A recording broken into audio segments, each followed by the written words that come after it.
클래스 상속과 인터페이스 구현을 혼동하는 경우가 간혹 있는 것 같습니다. 이 영상에서는 두 개의 차이점이 무엇이며 어떤 의미를 갖는지 짧게 살펴보도록 하겠습니다.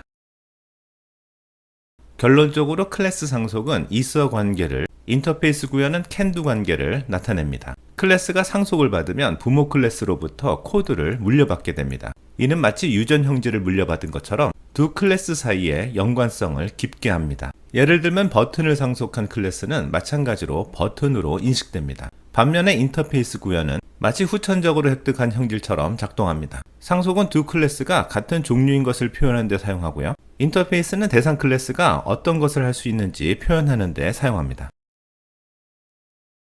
애완동물 키우기 게임을 만드는 과정을 예로 들어 보겠습니다. 보시는 것처럼 강아지, 고양이, 금붕어를 관리하고 있는데요. 사료 먹이가 각각 필요하고 중복이 되고 있기 때문에 애완동물 클래스를 만들고 이를 상속받아서 사용하고 있습니다. 그리고 현재까지는 크게 문제가 없어 보입니다. 그런데 갑자기 애완동물을 산책시켜야 하는 요구사항이 늘어납니다. 하지만 금붕어만 산책하는 방법이 달라서 고민이 되는데요. 결국 육상동물 클래스를 만들어서 중복이 되는 놈들만 상속으로 처리하고자 합니다.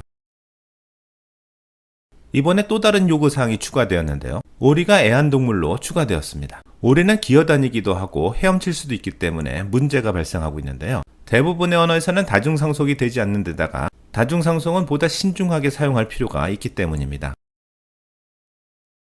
그래서 이번에는 인터페이스 구현을 통해서 해결 방법을 바꿔보겠습니다. 모든 동물들은 애완동물 클래스에서 바로 상속받습니다. 그리고 이 동물들은 각각 할 수 있는 스킬이 다르기 때문에 스킬에 해당하는 부분들을 인터페이스를 사용하는 것입니다. 이렇게 하면 나중에 고양이가 훈련을 통해서 헤엄치기가 가능해져도 문제가 없습니다. 인터페이스는 얼마든지 추가하고 변경해도 문제가 없는 구조이니까요. 오리가 나는 기어다닐 수도 있고 헤엄칠 수도 있다, 이렇게 말하고 있습니다. 지금 보시는 클래스 다이어그램에서는 여전히 중복되던 걷기와 헤엄치기 코드를 별도의 클래스로 위임해서 분리하고요. 인터페이스를 통해서 애완동물을 상속받은 모든 클래스가 얼마든지 애완동물 행동을 추가하고 변경할 수 있도록 유연성이 높아졌습니다.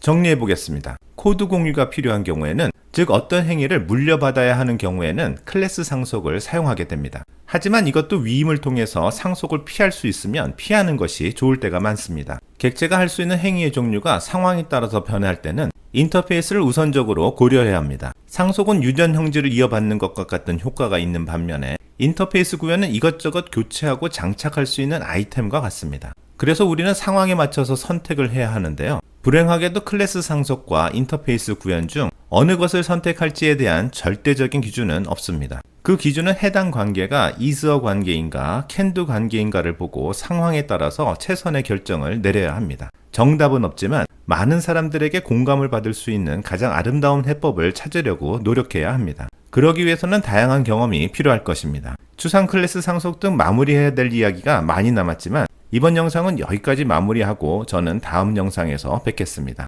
감사합니다.